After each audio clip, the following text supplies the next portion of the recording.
Bună ziua tuturor și bine v-am găsit la un nou videoclip și am ajuns la Zodia Fecioară.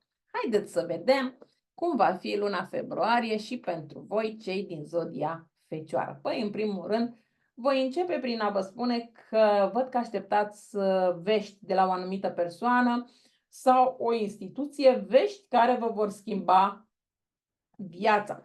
Hai să vedem că avem totuși un cuvânt aici, să vedem dacă reușesc să-l deșifrez, pentru că e scris foarte, foarte mic, dar are legătură cu cifra 4. Oare în data de 4 februarie mergeți undeva? Am un cuvânt, nu brioșe. Vă plac brioșele și nu aveți voie să le mâncați pentru că vă fac rău? Nu știu. Nu cu B ceva, nu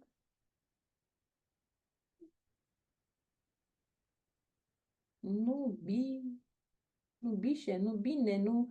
Ceva de genul, nu știu exact ce vrea să spună, dar poate că voi știți, vă gândiți și știți mai bine decât mine, dar e cu nu în față, deci nu mi apare foarte clar. Sau dacă voi cumva știți un cuvânt care să înceapă cu Y, dar înainte avem nu, da? Deci nu, iș, nu știu, poate să fie dintr-o altă limbă. Da, fiecare dintre voi vă gândiți și vă dați seama cam despre ce este vorba. Aici văd că în luna februarie o să purtați o discuție destul de aprinsă cu o persoană ca un taur, ca o persoană foarte dură, o persoană foarte rece, o persoană care mereu vrea să iasă în evidență, o persoană care nu face lucrurile așa cum trebuie. N-ar fi nimic exclus să aveți o ceartă destul de aprinsă cu această persoană, mai ales dacă persoana are inițiala S sau se află în zodia Pești, da? Chiar dacă, așa cum am spus, este ca un tăuraș.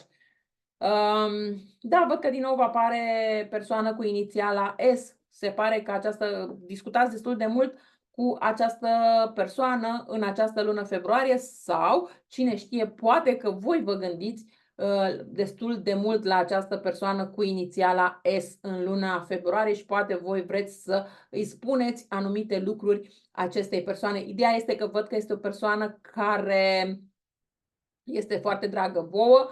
În unele situații, această persoană cu inițiala S poate să fie vorba despre o persoană, nu neapărat persoana iubită cu care deja ați avut o relație, ci mai degrabă o persoană cu care poate v-ați dorit să aveți o relație, dar nu s-a întâmplat. Da? Deci poate să fie și o astfel de situație. Dar da, văd că în această lună februarie pentru voi cearta cu acest tăuraș este într-o continuă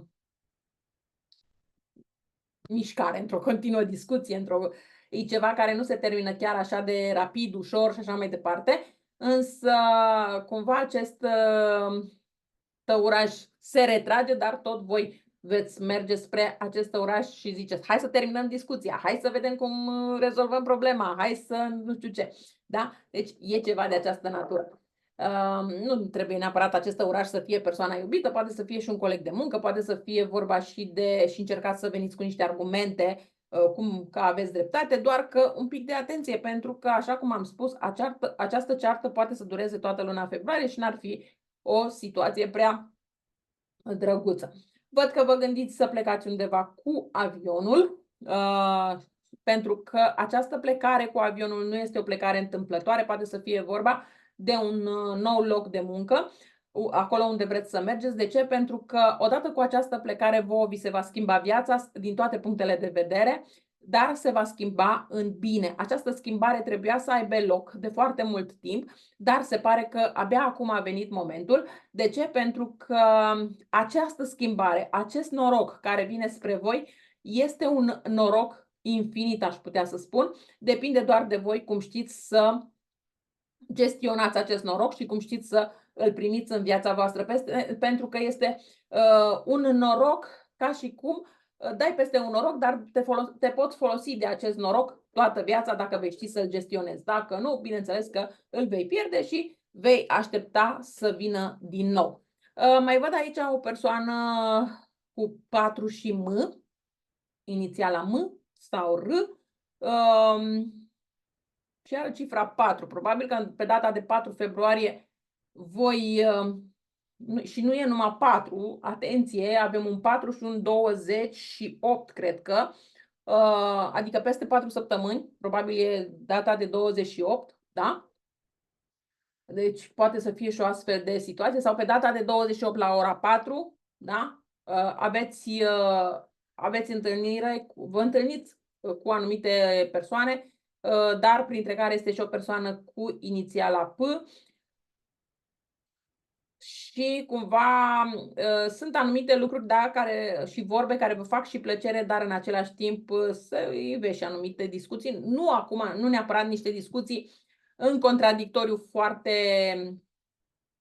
pornite, așa, puternice, dar totuși sunt niște discuții, ceva de genul. Uite, era mai bine să facem așa că, nu știu, situația stătea diferit. Era mai bine să dăm cu mătura decât cu nu, sau era mai bine să dăm cu aspiratorul decât cu mătura ca să nu facem praf. Era mai bine să ștergem praful decât să îl lăsăm așa. Era, da, ceva de aceasta. Eu v-am dat niște exemple din astea banale, dar voi, bineînțeles că veți ști să vă gândiți exact când va fi momentul respectiv.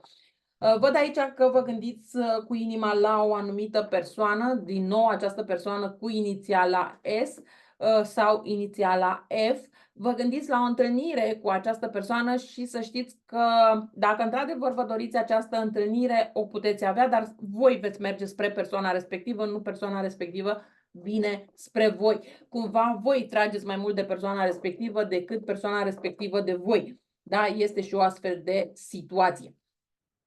Bun.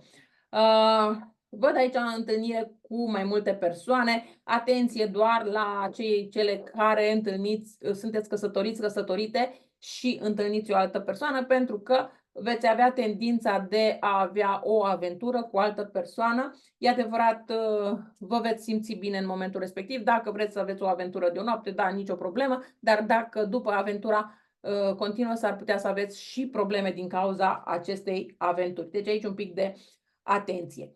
Eu nu sunt nici contra, nici pro pentru aventuri. Fiecare face cum consideră pentru el că este mai bine. Fiecare își alege ce face în viață. Nu judec nici pe cei cu aventuri, nici pe cei fără, pentru că fiecare își gestionează viața cum consideră. Eu nu vreau să judec pe nimeni, indiferent de cine ce face, pentru că fiecare persoană are gândurile sale și comportamentele sale. Bun. Foarte multe vești și pentru voi, dar ce este bine la voi este faptul că sunt foarte multe vești pozitive, nu negative, și ăsta este un lucru destul de benefic pentru voi. Nu că un pic de atenție, ci mai degrabă aș spune aici atenție la gândurile voastre pe care le aveți în luna februarie. De ce? Pentru că sunt gânduri de manifestare, indiferent că gândiți pozitiv sau negativ, în funcție de ce scoateți pe gură acum, sau nu neapărat trebuie să spuneți cu voce tare, e suficient să gândiți rău de o anumită persoană, pentru că acele gânduri se pot întoarce la voi. De asta vă spun, în luna februarie încercați să gândiți doar lucruri pozitive, pentru că mai apoi veți avea parte doar de gânduri pozitive. Și, cum se spune, în luna februarie și celui mai mare dușman dorește bucurie, pentru că acea bucurie ți se va întoarce ție. Da? Deci mare grijă, pentru că pentru voi văd că această lună februarie e mai mult o lună de manifestare, este mai mult o lună în care trebuie să-ți pui foarte multe dorințe și să vezi care cum ți se îndeplinește, și să fie dorințe care să nu depindă de alte persoane, ci să aibă liberul arbitru. Da? Deci un pic de atenție în gânduri, în comportamentul vostru față de alte persoane. Încercați să nu vă certați, chiar dacă mai aveți discuții în contradictorii, pentru că toate acele lucruri se pot întoarce împotriva voastră. În rest, văd că este o lună februarie destul de bună pentru voi. Așa cum am zis, persoanele singure își pot întâlni un partener, dar nu doar persoanele singure, pot întâlnim un alt partener și, și persoanele căsătorite, dar depinde la persoanele căsătorite ce fac cu cea de-a treia persoană pe mai departe. Da? Eu cam atât am avut de spus și pentru voi. Vă mulțumesc că m-ați ascultat și vă doresc o zi cât mai frumoasă în continuare. La revedere!